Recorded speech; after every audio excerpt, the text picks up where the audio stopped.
Start. Since independence, considerable interest has been shown by the states, individuals, and voluntary agencies in the field of education. Educational facilities are being gradually extended to the remotest corners. Burden of tuition fees is being sought to be lessened, especially for the weaker sections of our people. More attention is being given to education of girls and for providing technical, scientific and professional instruction. Nevertheless, I must confess I am far from happy with the progress we have made or the direction our educational programs have taken. Equal opportunity in the full and true sense does not exist. Even though the government gives merit scholarships to the deserving children of low-income group to enable them to take advantage of public school education, the portals of our best institutions have for all practical purposes remained the preserve of the affluent few. We have witnessed a proliferation of educational institutions, but the curriculum is more or less a legacy of the times of Lord Macaulay. We have spent much energy on issues of language and medium of instruction, and yet what has emerged is mostly clouds of controversy. We have not been able to evolve any system whereby our young boys and girls, after finishing their studies, can come out of their schools and colleges with any measure of self-confidence to face the realities of life and to undertake their responsibilities as responsible citizens and custodians of the future. Standards of discipline and physical fitness have also noticeably fallen. It is not too late to make a dispassionate reappraisal. The educational system has to be relevant to the society in which we live. Our children are the greatest asset of the nation. The future of the country depends on them, and how safe the country's future will be in their hands depends in turn on the character and capabilities that our education system and our educational institutions instill, inspire and build in them.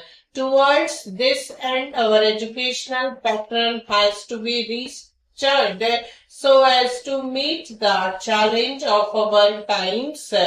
It should be flexible enough to adjust to the changing requirements, lest it should get fossilized.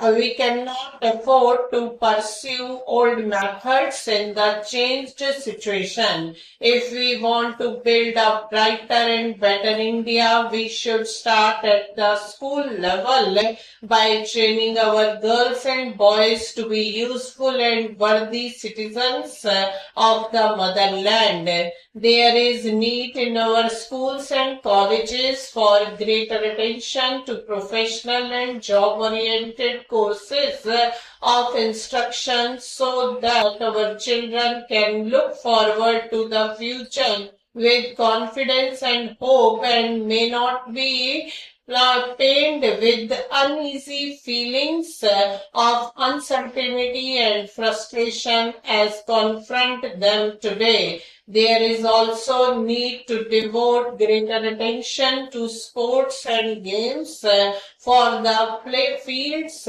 help in building not only the body but also inculcate discipline and capacity to lead.